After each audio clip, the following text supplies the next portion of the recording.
Sometimes movies that are thought-provoking don't have great endings, you know, it's sort of open-ended. This is actually has an ending that is so, I think, really touching and powerful and correct. Right. And, you know, the alternative to her following her dreams, no matter what that means, is that she turns into her mother, which is not a good thing. Right. So, you know, I was really pleased with that. It is provoking, but it also is satisfying. And it's one of those where people probably will also go back and see it again, because just when you mention, you know, the end, which of course we're not going to, but you see it and then you start thinking, wait a minute, let me. When you see it several times, which now I have, I'm going to stop now for a while, but I've seen it a few times, and you do get more each time. Right. I know people say that a lot, but this one is really true. Yeah. And like you said, you're the mom, and it's a deal where, of course, you know, she loves her daughter, but it's almost like she, you know, hated the fact that the daughter grew up. It's a lot at once, you know. Yeah. I think really, you know, you're seeing the movie from Nina's point of view, and you know, as it escalates for Nina, she demonizes her mother. But from the outside point of view, Erica, you know, isn't healthy herself mentally. How does a mentally unhealthy person take care of a mentally unhealthy person? Clumsily, to say the least, and not well. But she's doing the best she can. I think she really loves her daughter. She's very fearful of what's going to happen to her. She wants what's best for her. She is controlling, but on the other hand, could Nina take care of herself? I don't know if she could. She does allow her to dance. Right. You know, without that support and being taken care of in that way, I don't know if Nina would be capable of doing all of that. So. It's a lot of contradictory things going on at once, you know. Right. She does live vicariously. She is controlling, all those things too.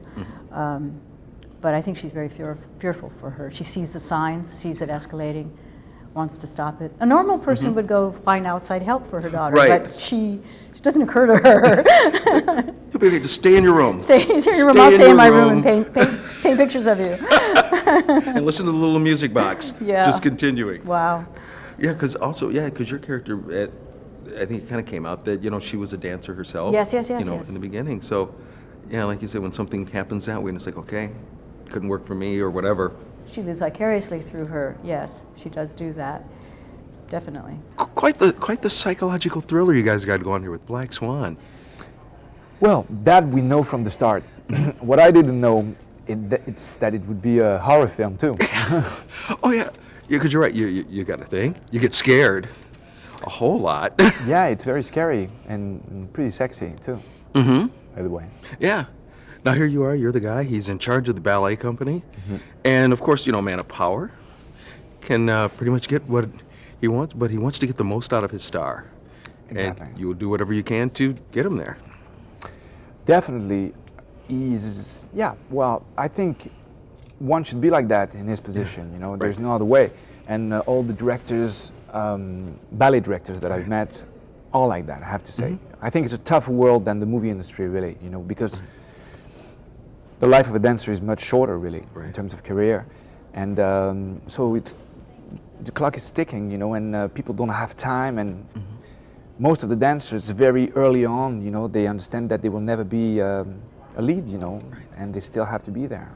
So it's a rough world. Yeah. And like you said, I'm thinking about it now after you're saying that. Yeah, because, you know, they all start out young. Most of them probably started when they're, whatever, 10, 12, blah, blah. And yeah, by 21, they kind of know already what it's going to be. Yeah. I'm either just going to be in the background or, you know, take off. But you still, I mean, whatever you do, background or star, you still are going to feel the pain every day. Well, I guess it's a good sign, you know, when you need to talk about a movie after you've seen it. It's because you've been moved, challenged somehow, you know. And I think it's wonderful when all the answers are not obvious, you know. When you still need to do the math, you know. And that's definitely a movie like that. Yeah, because I mean, you even think about like Natalie's character as compared to Mila's character. I mean, it's kind of like you're talking about the true yin and yang, and you know, just total opposites. Where one is this person who's just always kind of like frustrated and pent up, and the other is just this free spirit. I'd rather be the free spirit, really. Yeah, because you learn after a while in life. You know what? Yeah, just enjoy. Yeah, enjoy and plus, yourself. I mean, even on a professional, you know, level, I think when you enjoy, you have more chance to come up with something surprising Right, right. than when you're stiff and when you force things on you. And also in the dance scenes, now you did dance yourself, right? For Yeah. how many years? Well, I danced until I was like 12 or 13, but then I stopped for 15 years before Okay. I started training for the film. But I started training a year ahead of time, and we were doing like dancing and swimming a mile a day, Oh, and wow. toning, and then the choreography. So by the end, we were doing like 8 hours a day. Oh, geez.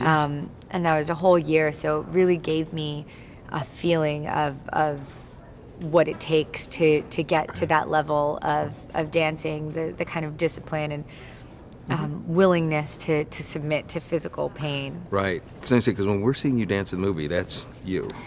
Yep. I mean, I had a double who did the really, really difficult things, and yeah, but Darren says 90%. I haven't, calculated myself.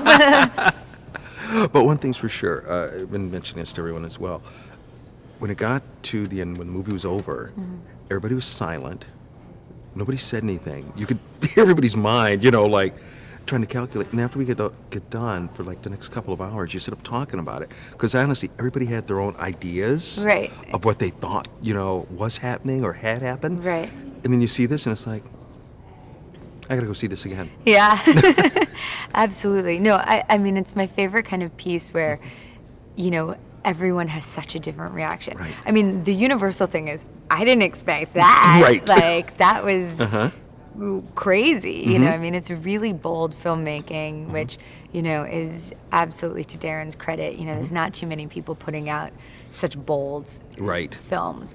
And also, it is always about what an audience brings to a film that has to do with what they take away. What was it like for you working on this thing where it's kind of like a play of the mind, really? I think the way that the audience experienced the movie is kind of what the experience of making the movie really was. It was one of those things where sometimes you have to just go with it. Yeah. And every single time we did it, we would do something different. And ultimately, I don't know if neither Nat nor I knew exactly what the final product was going to be.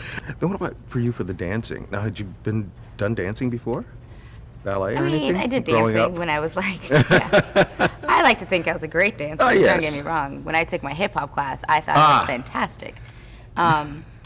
But it was a long time since I ever took dance, and so it was starting from scratch for 3 months of prior to production, 2 months during production. It was like 7 days a week, 4 or 5 hours a day. Oh, jeez. Now, would you want to keep that up, or is it like, No. okay, that just kind of like, yeah. I can't even tell you this. The second that I was able to stop, I stopped. Like there was not even a question in my mind of like, would I ever take bar ever again? I was Right. like, no, I don't even want to take the bar method. I want to have anything to do with the bar. Don't even want to go to a bar. No. Just like, it's over. Yeah. I'm done with this. Yeah.